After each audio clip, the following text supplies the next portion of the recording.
भैया सिद्धार्थ गौतम भी क्षत्रिय और अशोका मौर्य भी क्षत्रिय, फिर तुम लोग जो है वो इनको अपने नाम के साथ क्यों जोड़ रहे हो? दोस्तों, दिल्ली में आपने कार्यक्रम देखा होगा जिसमें केजरीवाल का मंत्री और इस तरह के जो लोग हैं वो सिद्धार्थ गौतम का नाम ले रहे थे, अशोका मौर्य का नाम ले रहे थे और कह रहे थे कि भगवान राम भगवान कृष्ण को हम नहीं मानेंगे और तरह तरह का जो है कुठाराघात कर रहे थे। ये ऐसे लोग जो है वो बार बार सिद्धार्थ गौतम का नाम लेने लग जाते हैं और इन्हें जो है अपने साथ जोड़ने की, अशोका मौर्य को अपने साथ जोड़ने की कोशिश करते हैं। भैया, इन लोगों का तुमसे क्या लेना देना जो कि सूर्यवंशी क्षत्रिय थे? इन लोगों को दोस्तों इतिहास की कोई जानकारी नहीं है। इनके फर्जी किताबें जो लिखकर ये खुद ही पढ़ते रहते हैं। आपको दोस्तों मैं क्लियर करना चाहता हूं कि जो सिद्धार्थ गौतम थे ना, उनका इन लोगों से कुछ भी लेना देना नहीं है। सिद्धार्थ गौतम एक क्षत्रिय घर में उनका जन्म हुआ था। उनका जो कास्ट था, यहां जाति की बात करना जरूरी है ताकि सब कुछ साफ हो जाए। सिद्धार्थ गौतम का जो कास्ट था वो शाक्य कास्ट था। शाक्य के लोग आज भी रहते हैं, नेपाल यूपी बिहार में आपको मिल जाएंगे। इनका जो गोत्र था, इनका गोत्र था गौतम गोत्र। इनका जो नाम पड़ा था सिद्धार्थ गौतम, सिद्धार्थ इनका असल नाम था। गौतम जो शब्द था वो गौतम गोत्र से इनको मिला था। गौतम कौन थे? ऋषि गौतम, सनातनी ऋषि गौतम।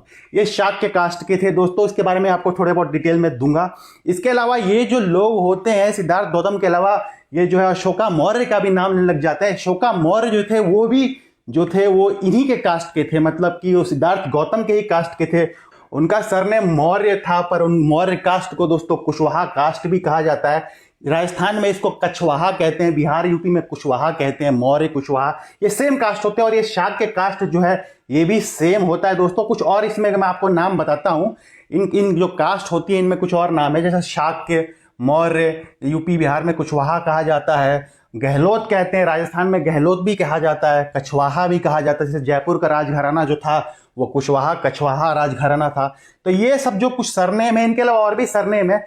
अब ये जो लोग हैं दोस्तों, उनका इतिहास क्या है? देखिए, आप जानते होंगे कि माता सीता की उनके दो पुत्र थे। एक का नाम था दोस्तों लव और एक का नाम था कुश। तो जो कुश थे दोस्तों, उनका जो परिवार आगे बढ़ा तो उनसे जो है अलग अलग तरह के समूह निकले।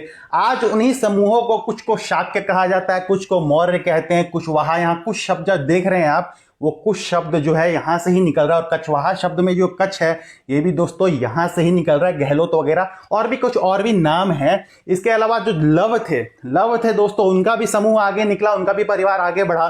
तो जो पटेल और कुर्मी समुदाय के लोग जो होते हैं वो लव से निकले हैं। तो कुश से जो लोग निकले हैं उनको कुशवाहा कहा जाता है मेनली, और जो लव से निकले हैं उनको कुर्मी कहा जाता है, जिसमें पटेल समुदाय जो गुजरात का है वो भी क्षत्रिय समुदाय है। तो दोस्तों, इसमें से जो अशोका मौर्य थे वो कुशवाहा थे, शाक्य थे, और जो ये सिद्धार्थ गौतम थे ये शाक्य थे, ये भी कुशवाहा थे। तो ये लोग जो हैं कहते हैं कि भैया हम भगवान राम को ही नहीं मानेंगे। तो सिद्धार्थ गौतम और अशोका मौर्य खुद श्री राम के ही वंश के थे।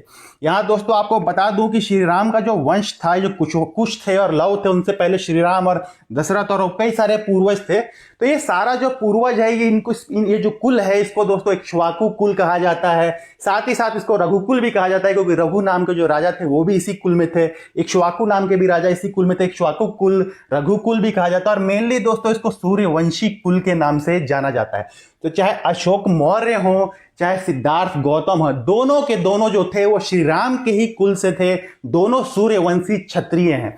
ऐसे में ये लोग जो है किस मुंह से जो है सिद्धार्थ गौतम को और अशोका मौर्य को अपने नाम के साथ जोड़ लेते हैं, मेरी समझ में नहीं आता। मैं इन लोगों को कहना चाहता हूं कि भैया तुम लोगों को जिसे मानना है मानो, पर सिद्धार्थ गौतम को और अशोका मौर्य को अपने साथ मत जोड़ो, क्योंकि इन लोगों का तुम लोगों से कुछ भी लेना देना नहीं है।